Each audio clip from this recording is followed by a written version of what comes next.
Hey guys, welcome to your favorite internet series of me talking to a camera every day for 10 minutes until it feels natural. We're starting the timer and today we're starting off late. We have 11 more minutes left in the day because I forgot to record this today. But I have an interesting topic for today, which just came to my mind because I always have to improvise because that's the whole thing. I want to be able to rant for multiple minutes end on end about things that interest me or even don't interest me, so I can become a natural not only at speaking English but of course also at talking to a camera. Because you're watching right now and seeing my face and all I'm seeing is a lens. Which reminds me, I can talk about cameras for a while. I think I'm gonna do cameras tomorrow. But today we're gonna talk about sort of self-belief, confidence, and also what do you call it when you lie to yourself? Self-delusion. Because I think it's a very interesting topic for me. Because I'm trying to deluge. I'm trying to lie to myself. I don't know what the term actually is for that. Self-delusion, and I'm trying to I'm trying to lie to myself. And I think self-delusion is underrated. Because you can use it very much. For me, right now, that plays a huge role in building up my confidence back again and making me believe in my dreams again. Because I think to be dreaming about anything in life, you have to be a little bit delusional. For some people it comes natural, but for some people it doesn't.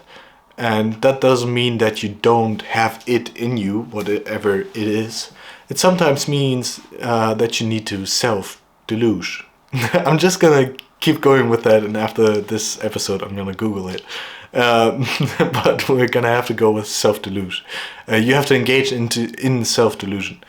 What that means is I have always been a confident person, and I have always believed in myself. But to an extent, my self-belief isn't infinite. There are some parts where my dreams, my ideas about the world hit the real world, and I sort of get crushed by them, excuse me. And that kind of bluntens my reality and gives me a reality check and makes me realize that I may be sort of living in a dream world. But sometimes, to be the most effective human you can be to reach your goals, you kind of have to live in a dream world. I mean, if you think about great people and great things that they have done, and you don't need to be a great person, you can do this in everyday life. To do something that you have never done before, you have to believe in something that is out of the scope of your reality. So you have to actually fight with yourself in your own reality to make you realize that you can do it and then actually do it.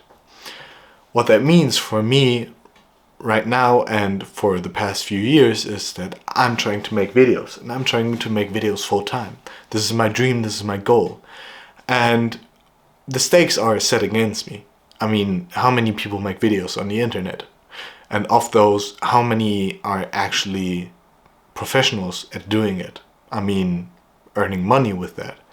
It's very few, but of course, a lot of people make it, whatever it is.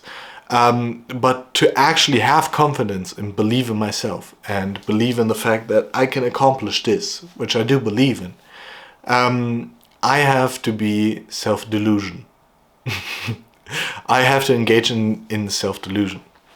And what that means is I am actively engaging in romantic thoughts and things like creating vision boards and being overly optimistic about the things that I'm doing.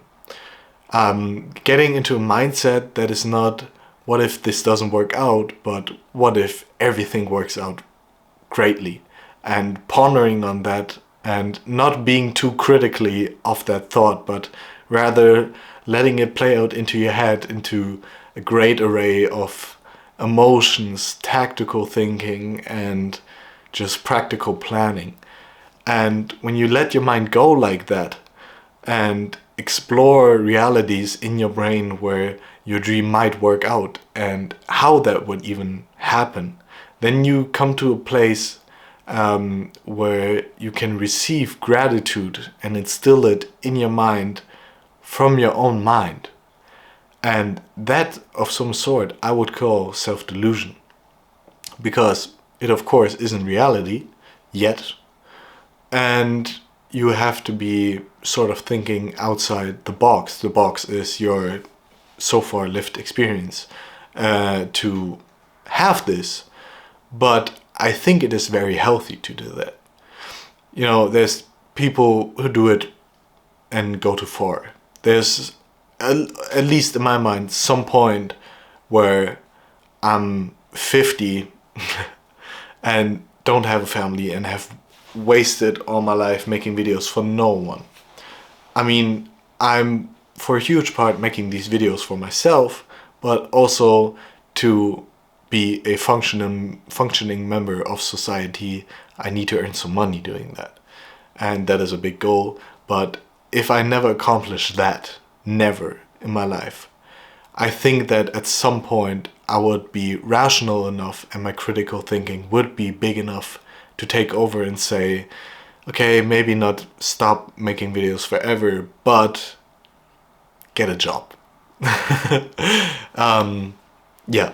So I think you shouldn't take it too far, because then it becomes self-delusion to a point where it's actually harming yourself and holding you back from exploring other ideas that actually might work for you, because you're so stuck in this idea and in this more romantic world you have created within your head that everything you do will work out eventually.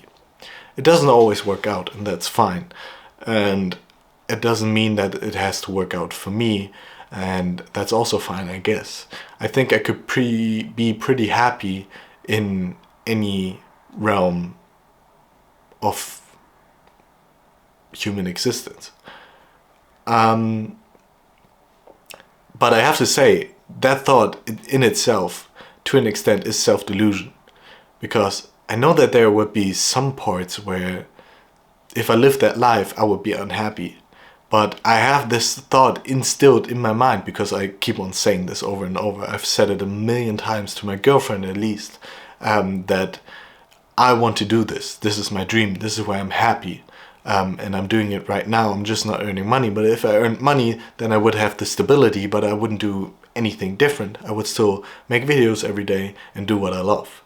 And live my life the way that I'm living it right now. Maybe do a little bit more of adventurous stuff and all that good stuff, but that comes on later. But yeah, I have lost my point I was just talking about. And I have no one here to remind me because you can't talk to me. But if you want to talk to me, you can talk to me in the comments. But you're gonna have to remind me after the fact. Yeah. So it is still self-delusion to just say that I would be happy in any realm of human activity. But I kind of think that I could be happy in any place.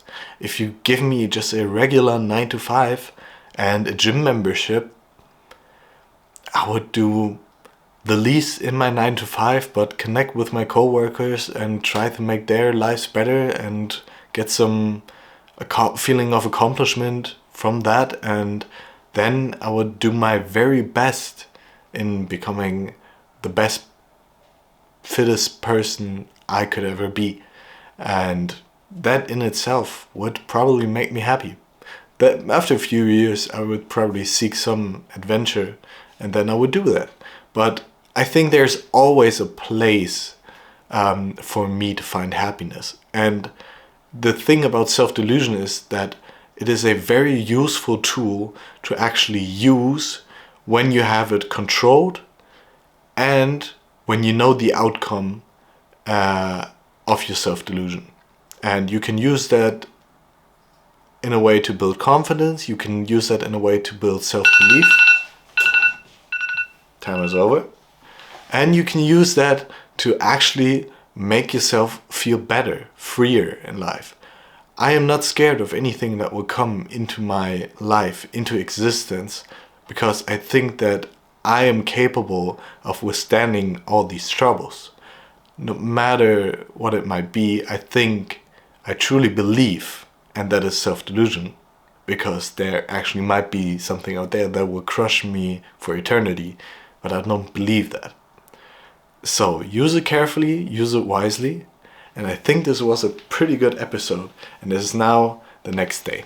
So I wish you a wonderful next day, and I'm going to upload this probably tomorrow. I'm gonna go to bed now. Have a nice night.